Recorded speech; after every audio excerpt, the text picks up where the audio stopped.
Try to imagine what it would have been like at the beginning of the 19th century to look out from the walls of San Marino and see the panorama of a peninsula experiencing hopes and upheavals.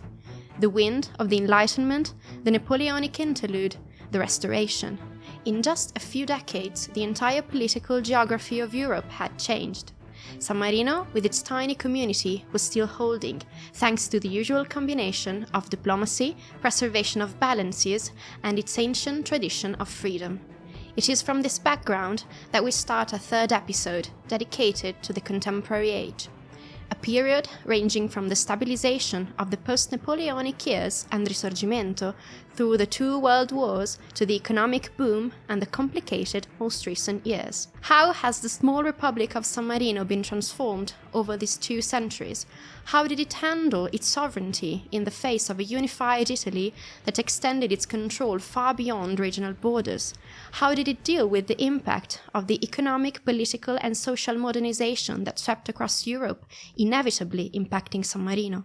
In the next few minutes, we will attempt to reconstruct the salient passages of San Marino's contemporary history, from the construction of a new institutional setup to the industrial boom after the Second World War, passing through the fracture of fascism and the experience of social communist governments, a journey that also concerns the evolution of society, political culture, trade union movements, and migration flows. My name's Federica, I'll be your host for today, and I'll tell you all about it after the theme song.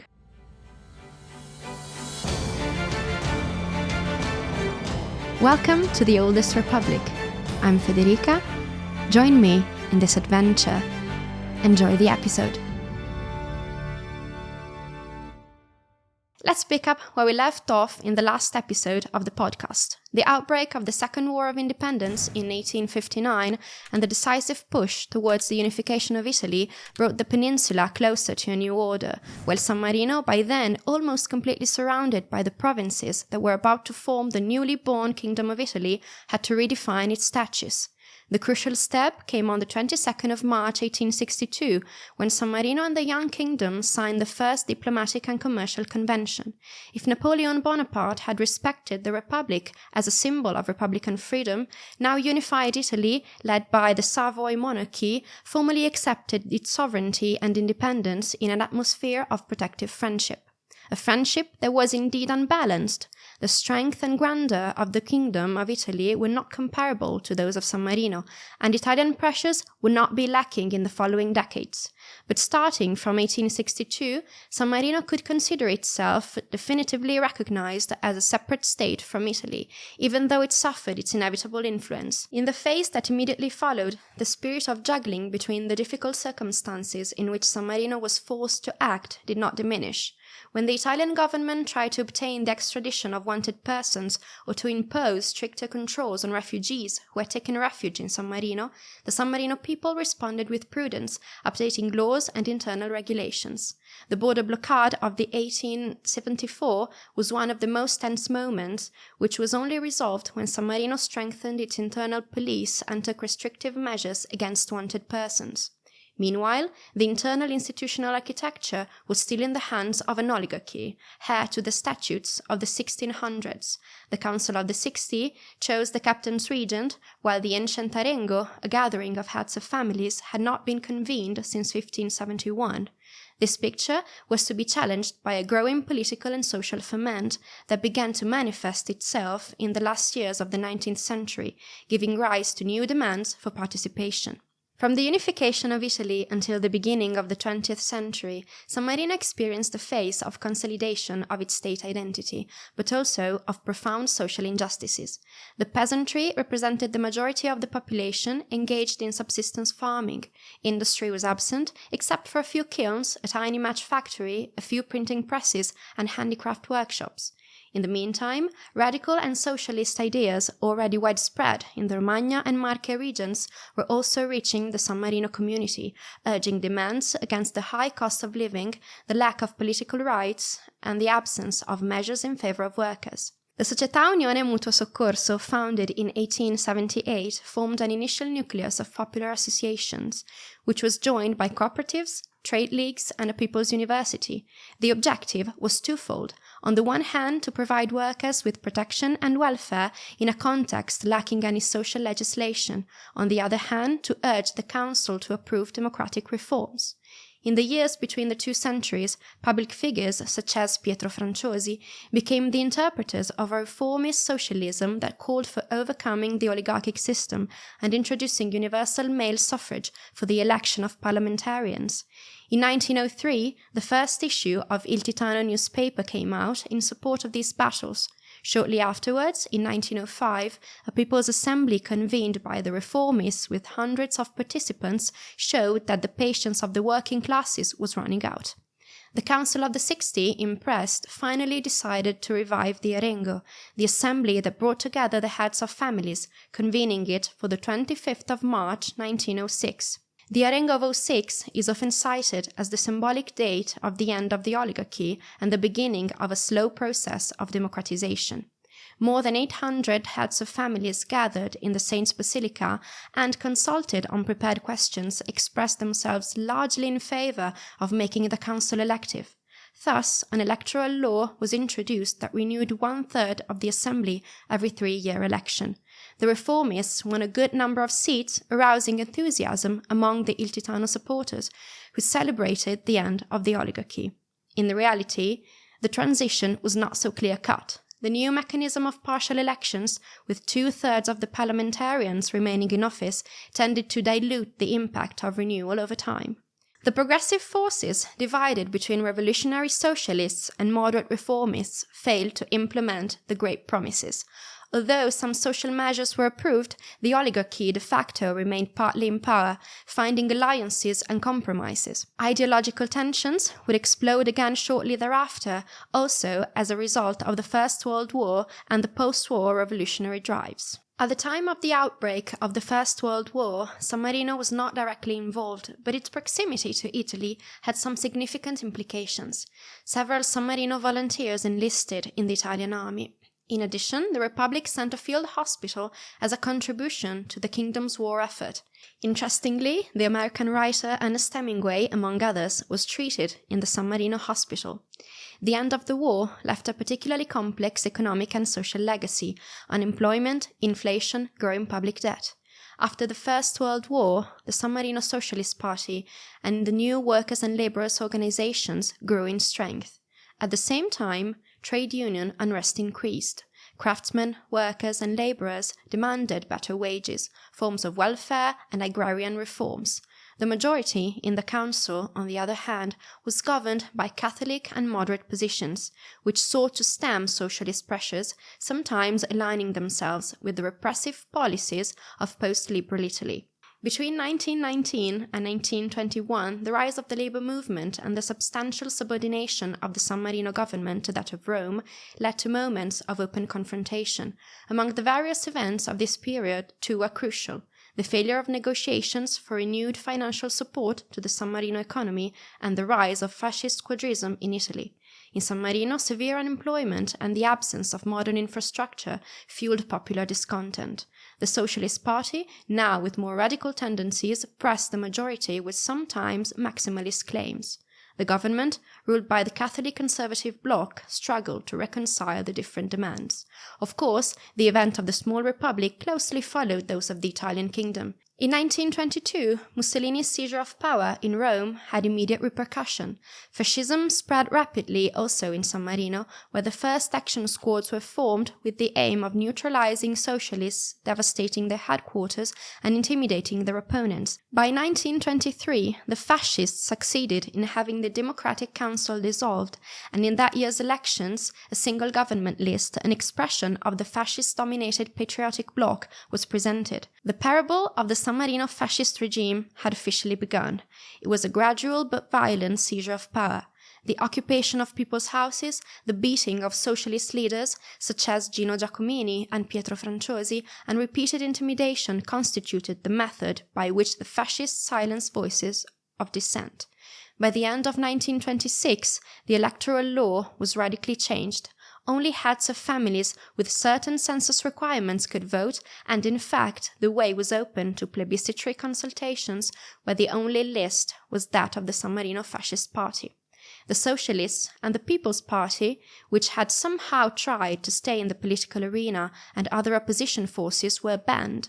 During the 20-year fascist period, San Marino underwent a series of urban transformations, especially in the capital, with the construction or reconstruction of buildings in neo-medieval style and the arrangement of the walls and towers. The regime used the weapon of nationalism and architectural splendor to reconstruct an idealized past, also consolidating relations with Rome, from which funding and support came, as in the famous case of the Rimini-San Marino Electric Railway, opened in 1932. The gift of the Duce, as it was called, had a strategic objective. Mussolini undertook to build and manage the Rimini-San Marino railway line for 25 years. In exchange, San Marino renounced the installation of radio stations on its territory that were not granted by Rome.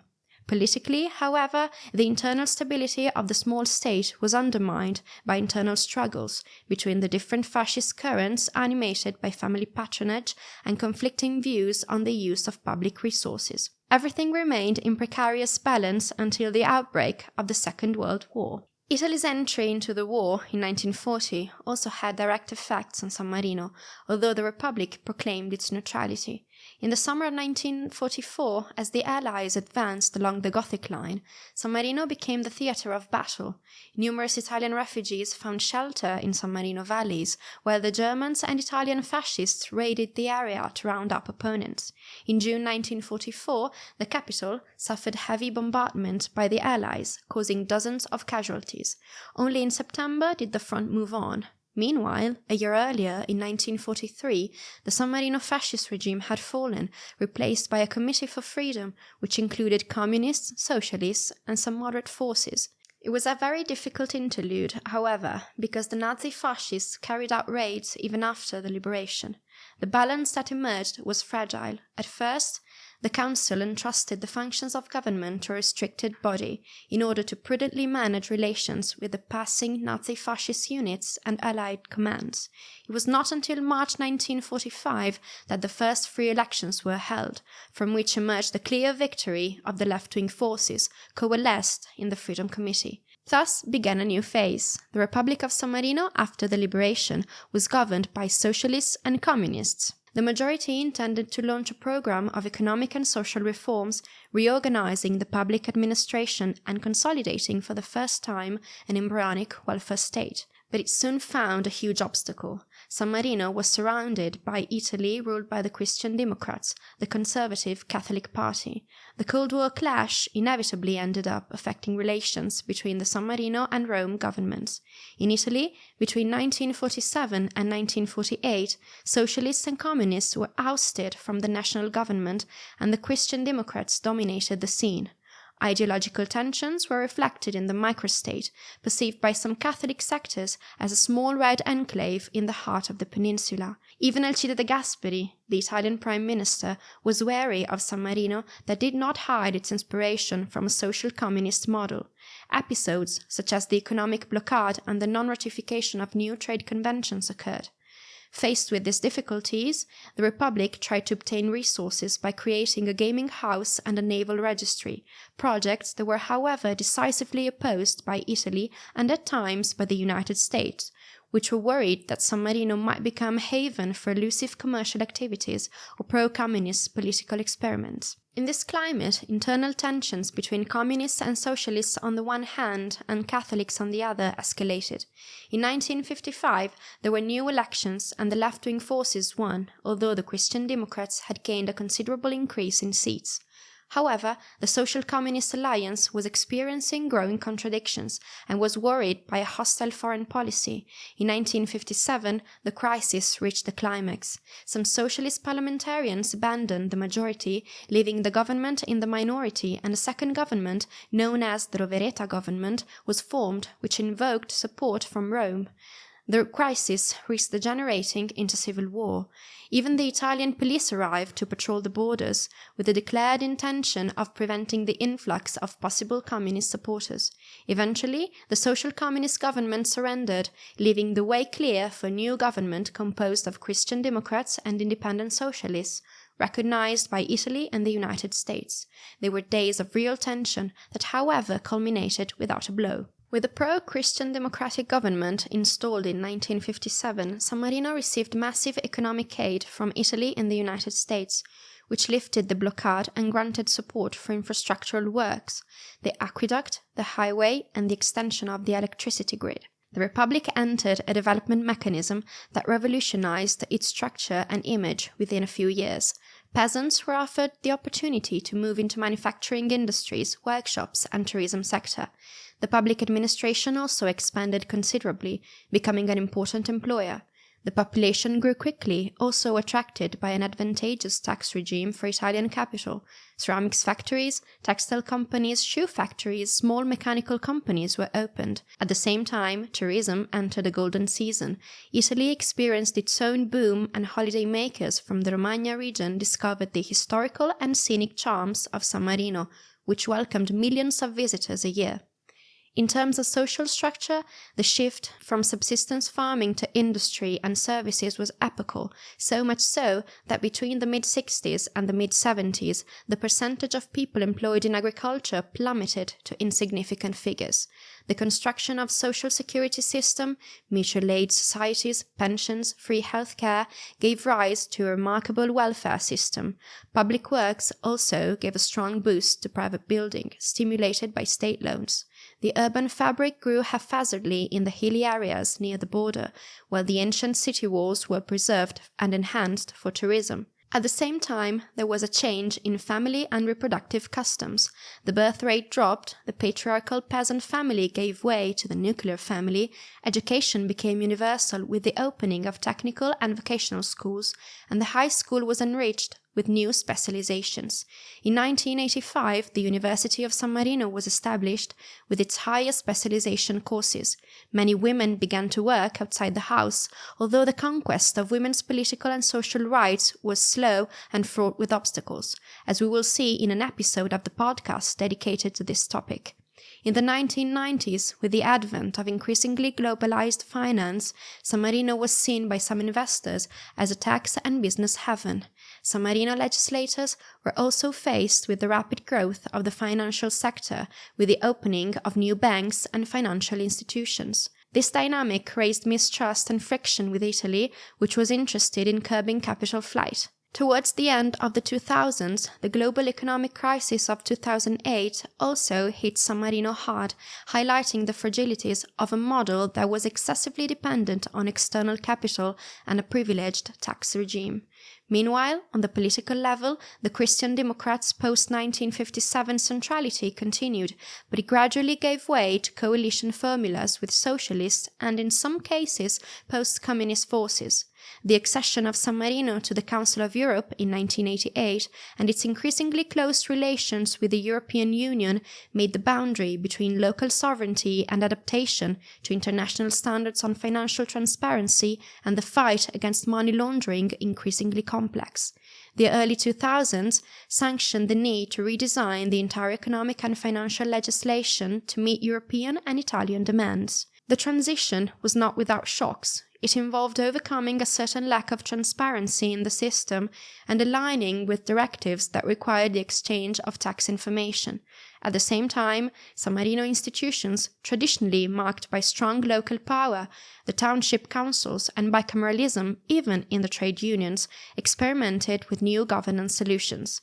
Among the most notable reforms are the introduction of a more stable electoral mechanism and the regulation of powers of government, called the Congress of State. From 1862, the year of the first agreement with the Kingdom of Italy, to the first 2 decades of the year 2000, the Republic of San Marino went to at least 3 major transitions. Each of these phases reshaped internal power relations and links with Italy and the international context.